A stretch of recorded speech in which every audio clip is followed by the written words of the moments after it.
Capítulo 9. A arqueologia da África e suas técnicas, processos de datação. Ao descobrir um artefato, o arqueólogo geralmente começa a estudá-lo através de meios puramente arqueológicos, como o registro da camada em que foi encontrado, a leitura do texto que o acompanha, a descrição de sua forma, o cálculo de suas dimensões, etc. Os dados assim obtidos são estudados estratigráfica, filológica e tipologicamente, podendo resultar daí importantes informações no que diz respeito à idade, às origens, etc. do artefato. Na maioria dos casos, entretanto, o arqueólogo não consegue encontrar os dados capazes de fornecer uma resposta às suas perguntas ou ajudá-lo a chegar a conclusões satisfatórias. Quando isso acontece, ele tem de submeter sua descoberta a outras disciplinas, para completar a investigação. Essa investigação, por sua vez, deve trazer-lhe informações sobre o material de que é feito o objeto, sua origem, técnica de fabricação, idade, o uso a que se destinava, etc.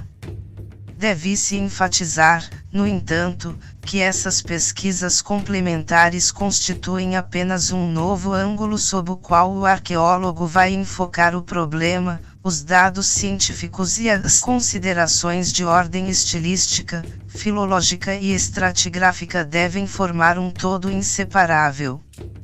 A supervisão de sítios arqueológicos enterrados, à exceção das escavações, a conservação dos vestígios e monumentos descobertos são outros campos nos quais as técnicas científicas podem auxiliar a arqueologia. Os métodos científicos utilizados pela arqueologia têm o mérito de ser universais. Podem ser aplicados tanto na África como na Europa, Ásia ou América, embora a maneira de aplicá-los possa variar de um lugar para outro. O assunto é muito vasto, por isso, trataremos os temas seguintes de maneira ampla, sem entrar em muitos detalhes de laboratório. Item: técnicas analíticas usadas em arqueometria. Item: objetivos da pesquisa e da análise arqueométricas. Item: técnicas de datação. Item: técnicas usadas na prospecção arqueológica. Item: técnicas de conservação. Técnicas analíticas usadas em arqueometria. As técnicas de análise têm se desenvolvido tanto, que às vezes é difícil decidir qual delas utilizar no exame de determinada amostra, para obter a informação desejada. Os parágrafos seguintes procuram abordar todos os aspectos do problema. Escolha do método de análise. As amostras arqueológicas são excepcionalmente valiosas por duas razões. Por um lado, a quantidade de material disponível é em geral tão pequena que mal se presta a uma análise completa e, no caso de ser totalmente usada, talvez não possa ser substituída. Por outro lado, pelo menos uma parte da amostra deve ser guardada para futuras referências ou exposições. Portanto, deve-se ter muito cuidado nas análises arqueométricas, a fim de obter o maior número possível de informações. Os critérios que determinam a escolha do método de análise a ser adotado podem ser resumidos como segue. Importância da amostragem disponível. Se a quantidade do material disponível é suficientemente grande, procede, de preferência, a análise química em meio aquoso, para determinar a porcentagem dos principais elementos constituintes. A análise de absorção atômica pode ser aplicada para determinar as porcentagens de metais alcalinos tais como o sódio, o potássio e o lítio. Entretanto, Para elementos e compostos imponderáveis, traços, as análises por meio de fluorescência ou difração de raios-x são preferíveis, embora seus resultados comportem uma margem de erro de 10 a 20%. Se a quantidade de amostras disponíveis é mínima e vários elementos devem ser detectados, convém recorrer à espectrofotometria ou à difração de raios-x. Quando o arqueólogo não puder fornecer um espécime completo, por menor que seja, o material pode ser analisado por emissão espectrométrica ou fluorescência de raios-x, contanto que o tamanho e a forma do objeto permitam a utilização desse tipo de aparelhagem. Tipo de material analisável. Existe uma grande variedade de materiais arqueológicos. Alguns deles, como alimentos, ungüentos, resinas, óleos e ceras, são total ou parcialmente orgânicos. Outros, como metais, pigmentos, cerâmicas, vidro e gesso, são inorgânicos. Os materiais orgânicos são geralmente submetidos a combustão, saponificação, dissolução, radiação infravermelha, análise térmica e cromatográfica. Os materiais inorgânicos são submetidos às análises normais em meio aquoso, à espectrometria, à fluorescência de raios-x, à difração de raios-x ou à ativação por nêutrons, conforme o tipo de informação procurada. Tipo de informação procurada.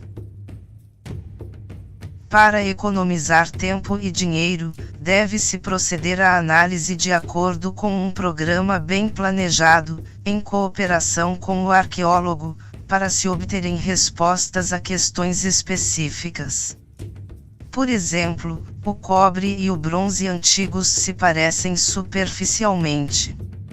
Somente o estanho permite que se estabeleçam diferenças entre esses metais. Submete-se um pequeno pedaço da amostra a uma solução concentrada de ácido nítrico. O precipitado esbranquiçado de ácido metastânico que se forma é a seguir diluído em água destilada. Esse teste simples está ao alcance de qualquer arqueólogo. Minerais de chumbo eram utilizados antigamente no Egito para vitrificar peças de cerâmica. Desse modo, apenas o teste para detectar a presença de chumbo já é suficiente para determinar aproximadamente a data de fabricação de um objeto vitrificado. Apresentação dos resultados. Os arqueólogos que vão estudar os resultados da investigação científica e usá-los em seus relatórios e conclusões raramente são cientistas. Convém, portanto, que os resultados lhes sejam apresentados de maneira acessível. Assim, por exemplo, em vez de utilizar submúltiplos do grama, numa amostra de 100 gramas, é bem mais útil apresentar todos os resultados em porcentagens, de forma que sejam universalmente compreendidos. Além disso, tal procedimento facilita a comparação dos resultados entre diferentes laboratórios. Métodos de exame e de análise. À luz destas considerações, podemos enumerar as técnicas de análise mais importantes usadas em arqueometria. Exame microscópico. Um exame com uma simples lente de aumento, 10x ou 20x, geralmente é muito útil para obter uma primeira impressão de um artefato ou de uma amostra antiga. Melhor ainda é uma lente binocular com ampliação de 7x, 10x ou 20x e um amplo campo entre a objetiva e o plano focal. Este dispositivo permite a observação de cavidades profundas, que uma lupa normal não poderia atingir. Dados mais precisos são obtidos com a ajuda de um microscópio composto, com ampliação de 100, 200, 1400 e 1250 x e imersão em óleo. O exame microscópico pode ser aplicado com os seguintes objetivos. Item: identificação. Na maior parte dos casos, é possível identificar uma amostra, em estado puro ou composta de elementos heterogêneos, estudando microscopicamente a textura ou as particularidades cristalinas de seus componentes. Item: análise qualitativa. As técnicas atuais possibilitam a precipitação, a dissolução, a observação da evolução gasosa e outros processos que podem ser aplicados em uma parte minúscula da amostra.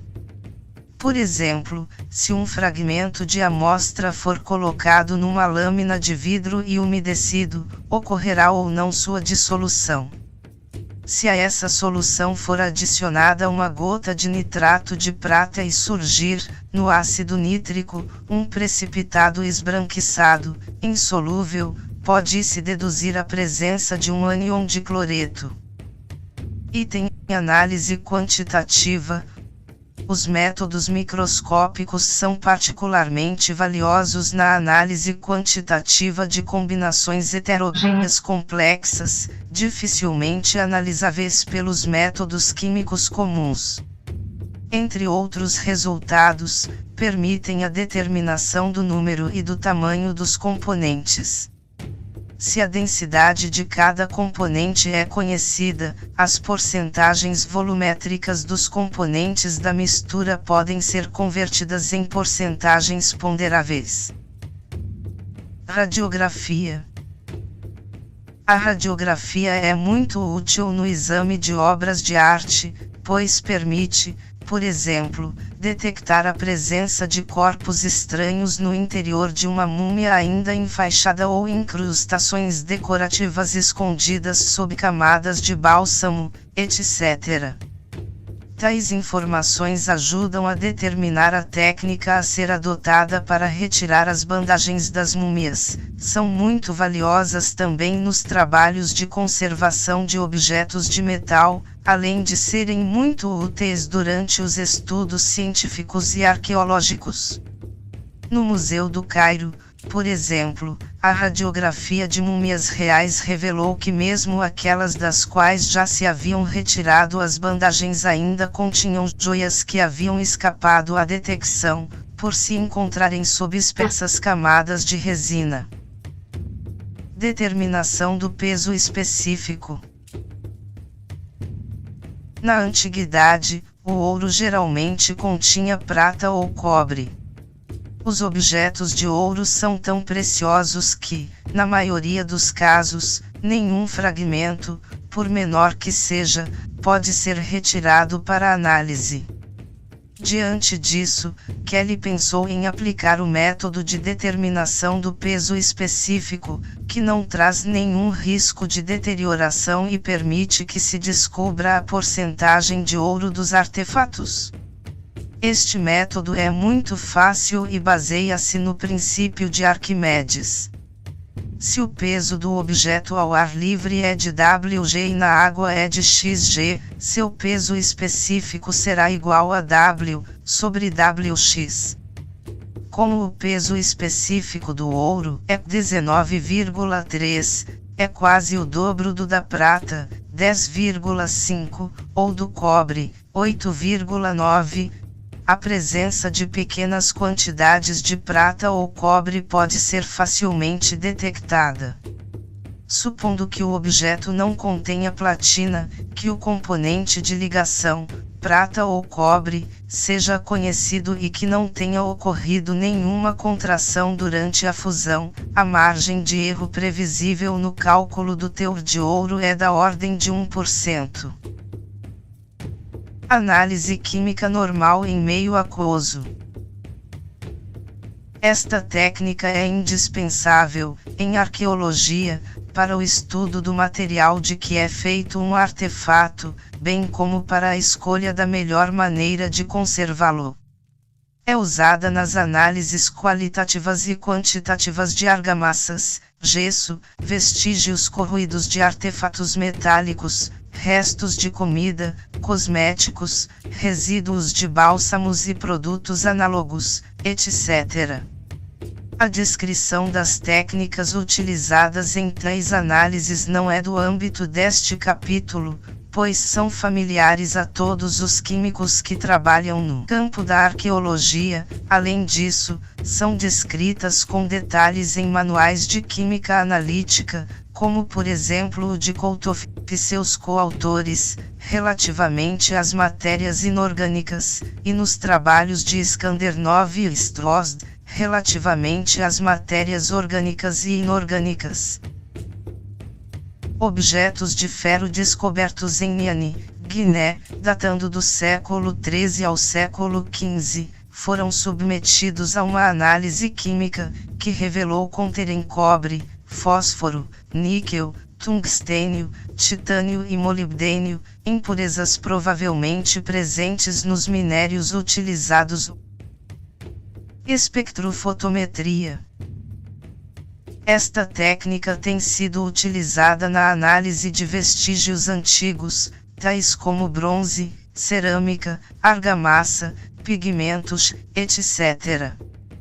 Vários fatores tornam a espectrofotometria particularmente vantajosa em relação a outros métodos de análise desses vestígios: apresenta sensibilidade adequada, permite detectar altas proporções, até 20%, da maioria dos elementos. Além disso, todos os elementos presentes na amostra podem ser gravados em linhas espectrais numa chapa fotográfica durante uma única exposição, o que proporciona um registro permanente para posteriores consultas.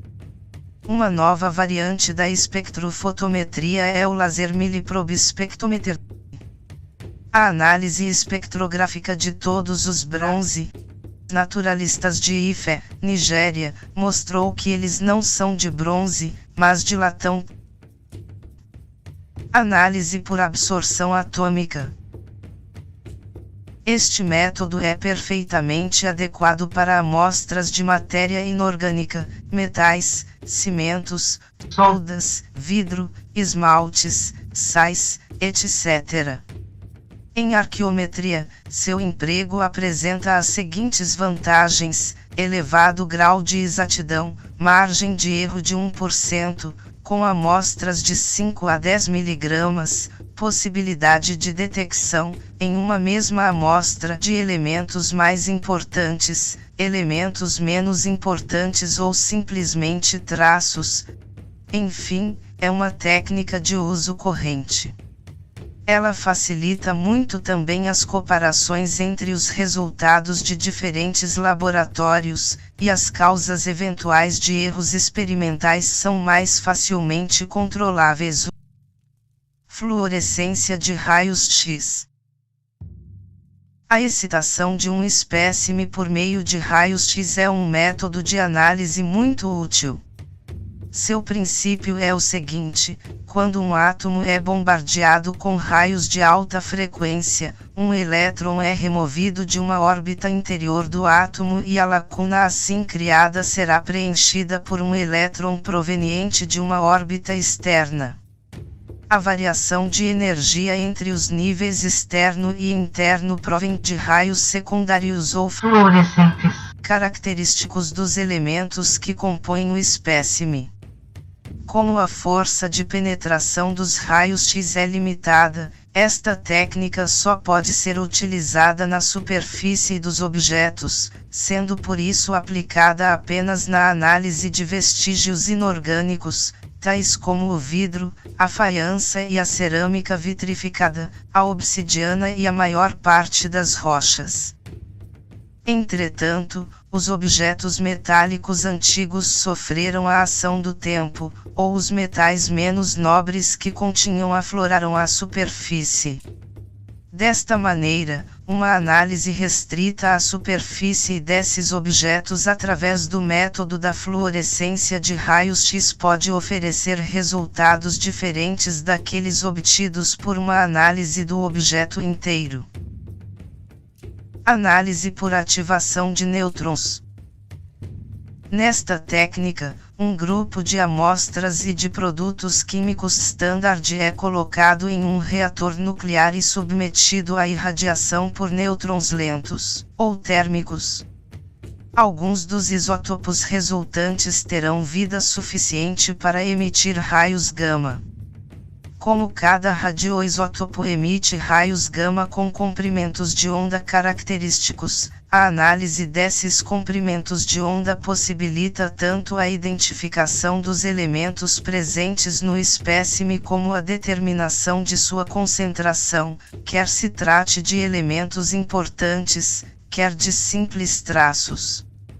Os nêutrons e os raios gama têm poder de penetração muito maior que os raios X, permitindo assim que a análise atinja maior espessura em determinada amostra.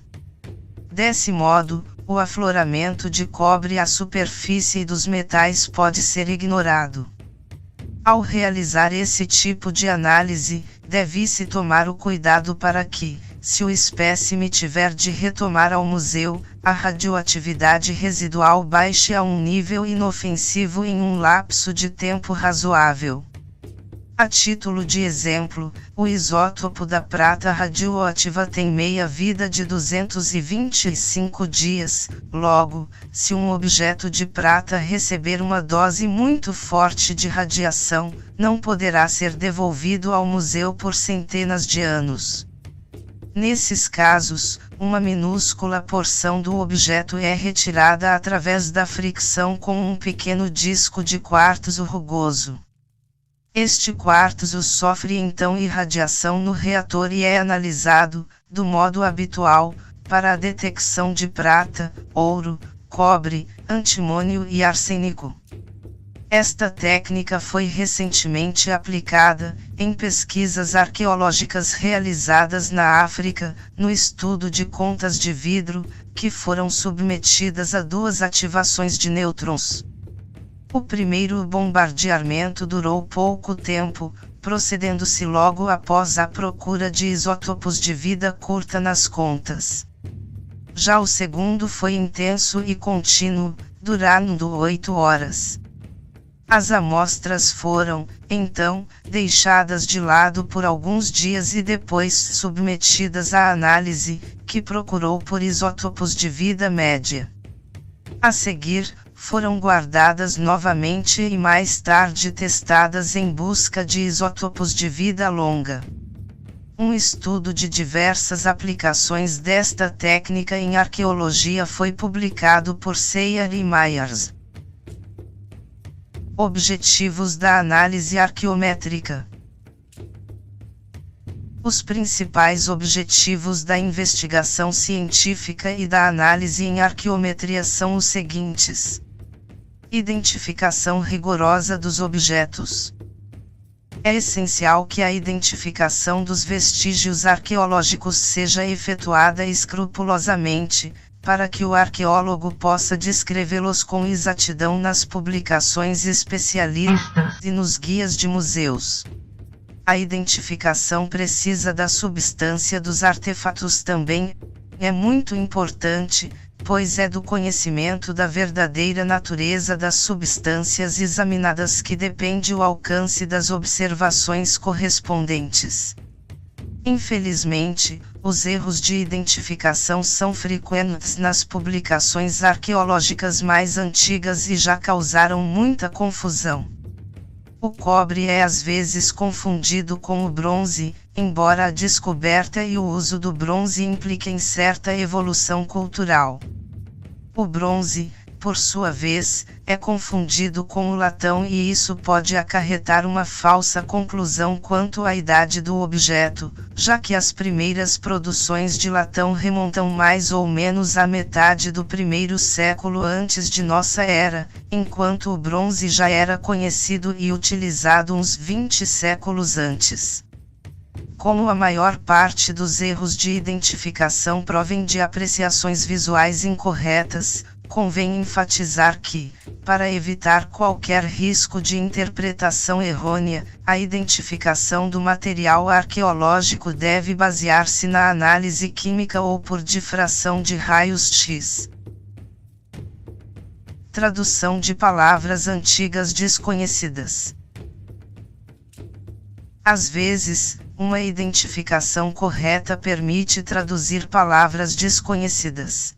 Por exemplo, em Saqqara, Egito, foram descobertos 2 recipientes de cerâmica na sepultura do rei Horrara, primeira dinastia, aproximadamente -3100. Em cada um deles figuravam hieróglifos correspondentes à palavra Seret, cujo sentido era ignorado. A análise química revelou que os 2 versos continham queijo, concluiu-se então que Seret significava queijo. Outro exemplo é a palavra Bekin, escrita em hieróglifos em algumas estátuas de pedra. Como a rocha em que as estátuas foram esculpidas havia sido anteriormente identificada como grauvaca, xisto, e que a palavra aparecia em textos relacionados com o Adiel Amamat, concluiu-se que, provavelmente, Bekin significava o xisto de Adiel Amamat. Detecção da origem dos vestígios arqueológicos. A presença em determinado sítio arqueológico de numerosos espécimes cuja substância é de origem estrangeira, parece ser uma indicação clara de que esse material foi importado através de troca ou comércio. Uma vez localizada a fonte dessa substância, torna-se fácil estabelecer o caminho seguido por ela. Sabe-se, por exemplo, que a obsidiana não existe no Egito, entretanto, era utilizada nessa região desde a época pré-dinástica, antes de -3100. A obsidiana de alguns objetos dessa época foi examinada e comparada com a proveniente de países vizinhos. Como suas características eram muito semelhantes às da obsidiana da Etiópia, concluiu-se que fora importada dessa região e que os 2 países mantinham relações comerciais há muito tempo. Na cerâmica, a identificação de traços por meio da ativação de nêutrons ou fluorescência de raios-x permite o estudo de rotas comerciais locais e internacionais. Vestígios de impurezas em minérios e artefatos de bronze também podem ajudar a relacionar os artefatos ao tipo de material de que foram feitos. A detecção de níquel em um artefato antigo de ferro permite descobrir se o ferro provém de um meteorito ou se foi manufaturado, já que o ferro de origem meteorítica sempre contém de 4 a 20% de níquel. Recorrendo a uma emissão espectroscópica, o autor examinou o famoso punhal de Tutankhamon e constatou que o ferro de sua lâmina continha uma quantidade razoável de níquel, o que provou a origem meteorítica do ferro. Investigação do uso anterior dos objetos examinados.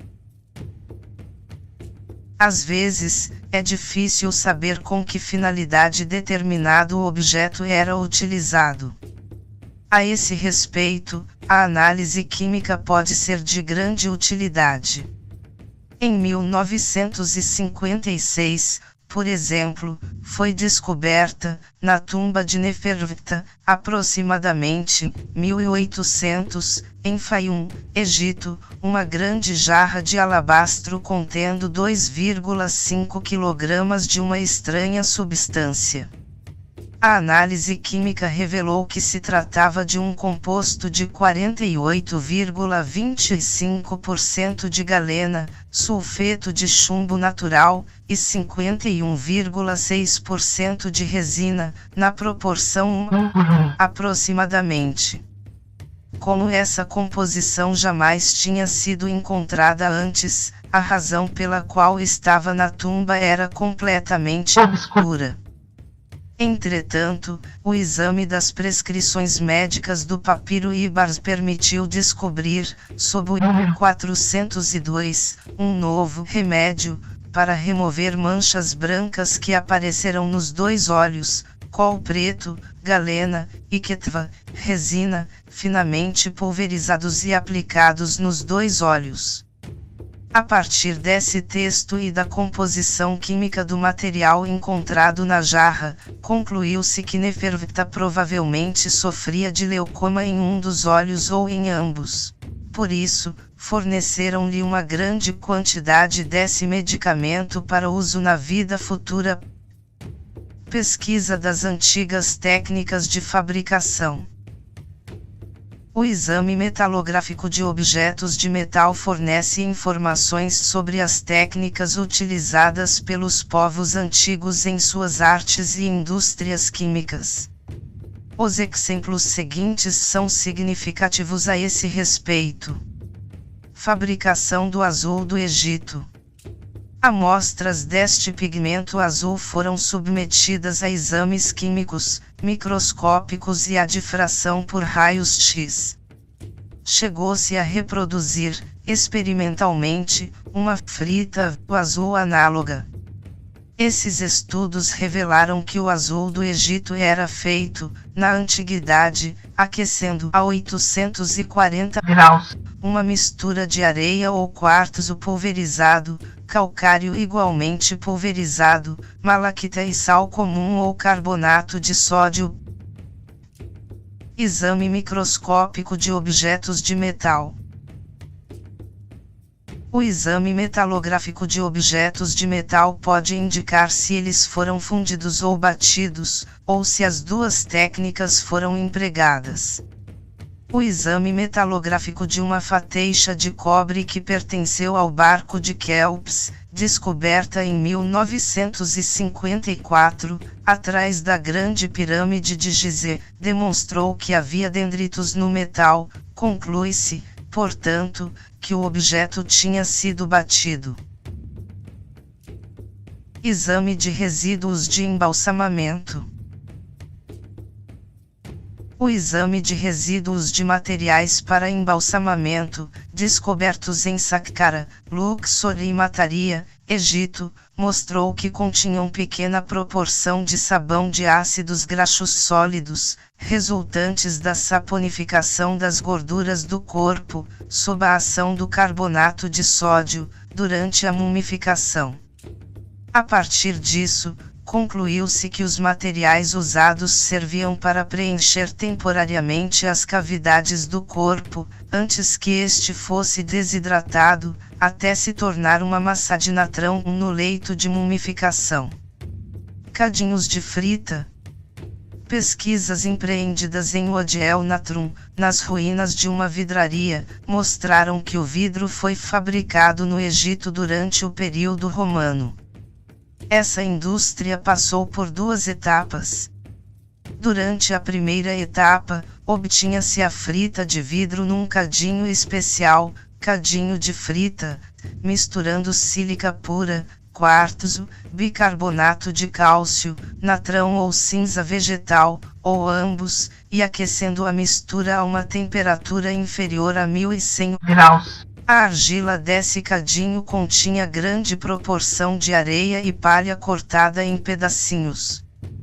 Tal mistura, quando cozida, produzia uma cerâmica altamente porosa, qualidade essa procurada pelos vidreiros da antiguidade, porque permitia soltar facilmente o bloco de frita quebrando o cadinho.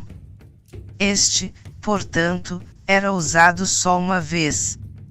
Na segunda fase, os vidreiros obtinham um vidro de boa qualidade e de cores variadas.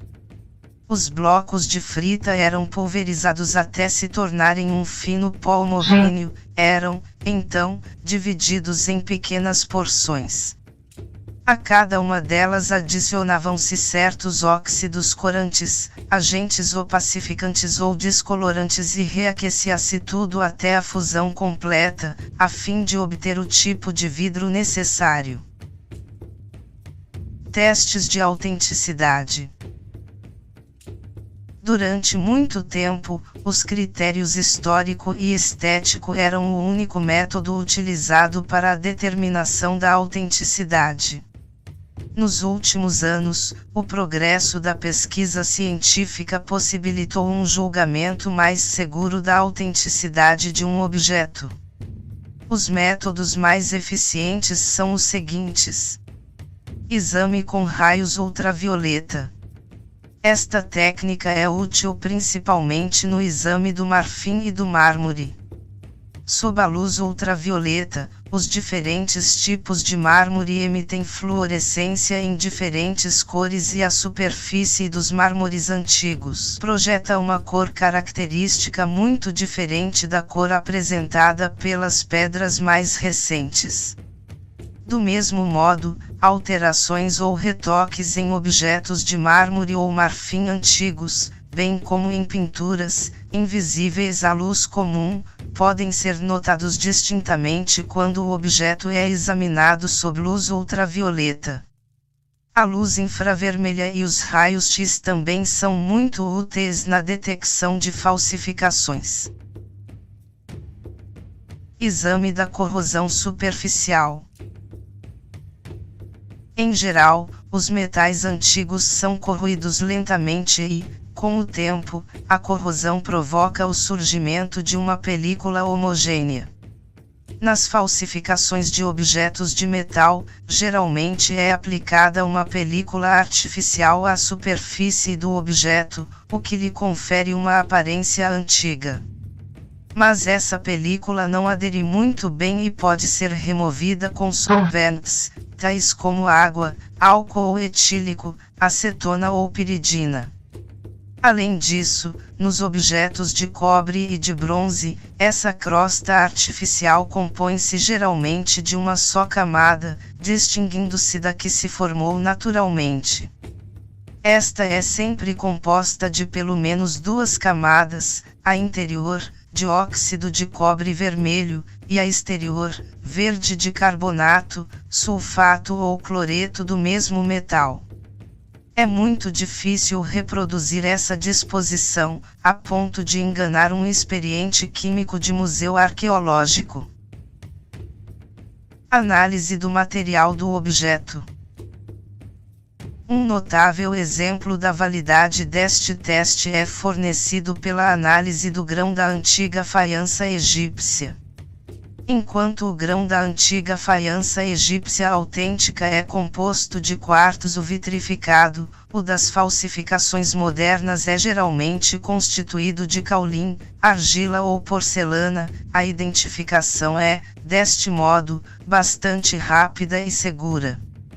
Outro exemplo, como as técnicas metalúrgicas antigas não envolviam processos de refinamento adequados, os metais da antiguidade contêm certas impurezas, tais como arsênico, níquel, manganês, etc. Portanto, basta retirar uma pequena amostra do objeto e submetê-la à ativação por nêutrons ou fluorescência de raios X. A ausência de vestígios de impurezas indicará que o objeto é provavelmente falso. Identificação de pigmentos e corantes na pintura. Os pigmentos utilizados em um quadro podem ser identificados com razoável precisão através de técnicas microquímicas. Se o pigmento foi criado recentemente, a idade do quadro pode ser contestada. Como exemplo, se temos o exame feito por Young de um retrato em perfil atribuído a um pintor do século XX. A pigmentação azul do quadro se originava do azul ultramarino, descoberto e usado como pigmento a partir do século XIX. Quanto ao pigmento branco, tratava-se de óxido de titânio, só utilizado na pintura depois de 1920.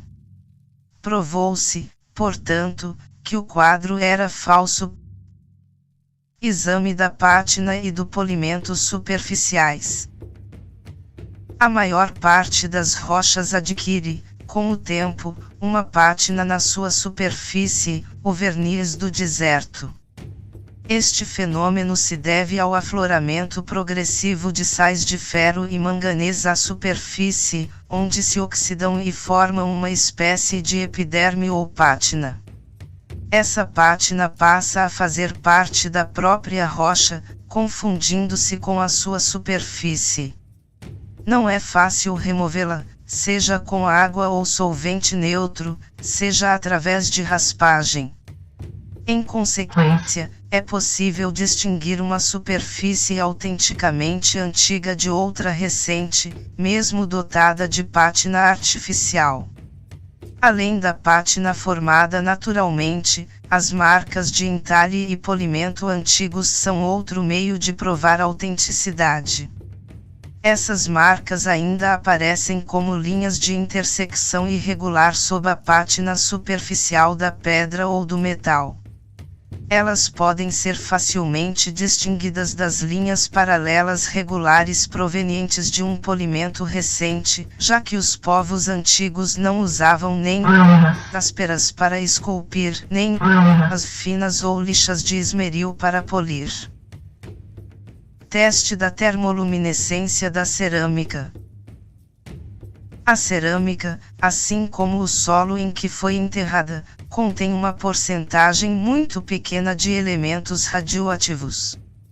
A radiação desses elementos causa, ao longo de milhares de anos, um acúmulo de elétrons no corpo da cerâmica, elevando-a a uma temperatura acima de 500 graus. Os elétrons acumulados emitem uma termoluminescência que varia de acordo com a idade da cerâmica. Esta técnica permite aos conservadores de museus uma apreciação segura da autenticidade de um objeto de cerâmica. A amostra necessária pode ser conseguida fazendo um pequeno furo no objeto. O pó obtido é aquecido a mais de 500 graus no escuro. Se houver luminescência, a cerâmica é genuína, se não, trata-se de falsificação. 37. Técnicas de datação. A ciência dispõe de várias técnicas para determinar a idade de materiais antigos. As principais são as seguintes: datação aproximativa pela análise arqueométrica. A análise de espécimes pertencentes ao mesmo grupo de materiais, gesso, vidro, faiança, metais e pigmentos, mas que remontam a épocas diferentes, pode fornecer resultados passíveis de serem utilizados como pistas para a determinação da idade aproximada de outros objetos. Os exemplos seguintes confirmam essa ideia. Datação através da análise de contas de vidro na África Ocidental. As contas dicroicas a cori, que parecem azuis à luz refletida e verdes à luz transmitida, foram submetidas à análise por fluorescência de raios X, que permite classificá-las em dois grupos, A e B. As contas do grupo A são mais pobres em chumbo, menos de 0,05%, e em arsênico, menos de 0,05%, que as do grupo B, nas quais a taxa de chumbo é de mais ou menos 27% e a de arsênico de 2%. A diferença em relação ao manganês é menor, grupo A, 0,30,1% e grupo B, aproximadamente 0,05%. Outros elementos detectados: ferro, cobalto, zinco, rubídio, estrôncio, estanho, antimônio e bário, em relação aos quais não foi notada nenhuma diferença significativa entre um grupo e outro. As contas do grupo A são encontradas na África Ocidental, em sítios insulares relativamente antigos, 430 a 1290 da era cristã, enquanto as do grupo B só aparecem em contextos mais recentes. A descoberta dessas contas em um túmulo ou em determinado estrato permite determinar com certa precisão a idade de um ou de outro. Datação de pinturas rupestres pela análise de aglutinantes albuminosos. É possível avaliar a idade das pinturas determinando o número de aminoácidos de seus aglutinantes albuminosos após hidrólise. Esse método foi usado para calcular a idade de 133 pinturas rupestres do sudoeste da África, com margem de erro de 20%. A Dama Branca, The White Lady, de Brandberg tem de 1200 a 1800 anos. As pinturas de Limpopo têm de 100 a 800 anos e as amostras de Drakensberg, de 60 a 800 anos. O número de aminoácidos idênticos diminui, com a idade da pintura, de 10, nos aglutinantes com 5 a 10 anos de idade, para 1, substâncias com 1200 a 1800 anos de idade. Datação através da análise de argamassas. A análise dos diferentes tipos de argamassa utilizados no Egito mostrou que a argamassa de cal não aparece antes de Ptolomeu I 323-285 antes da era cristã. Qualquer monumento cujos tijolos ou pedras foram ligados com argamassa de cal pertence, portanto, a um período posterior a 323 antes da era cristã. Datação por radiocarbono. Princípio básico. Ao serem atingidos pelos raios cósmicos, os átomos do ar das camadas superiores da atmosfera desintegram-se em fragmentos minúsculos, dentre os quais encontram-se os nêutrons. Os nêutrons produzidos bombardeiam o átomo que existe em maior abundância no ar, o nitrogênio de massa 14, e o convertem em carbono de peso atômico 14. O carbono 14 assim formado é radioativo, combina-se com o oxigênio do ar para formar carbono 14 que se mistura com o dióxido de carbono comum, que contém principalmente átomos de carbono de massas 12, 99%, e 13, 1%. Esse carbono 14 penetra nas plantas juntamente com isotocarbono de CO2 e 13 CO2 formando seus tecidos pelo processo de fotossíntese. Como os animais se alimentam de plantas, todo o mundo animal e vegetal deve ser ligeiramente radioativo, devido à presença de uma proporção mínima de carbono 14, aproximadamente um átomo de carbono 14 para 1 trilhão de átomos de carbono comum. O dióxido de carbono atmosférico entra também na composição dos oceanos sob a forma de carbonato dissolvido. Portanto, é provável que a água do mar também seja levemente radioativa, assim como todas as conchas e depósitos que contêm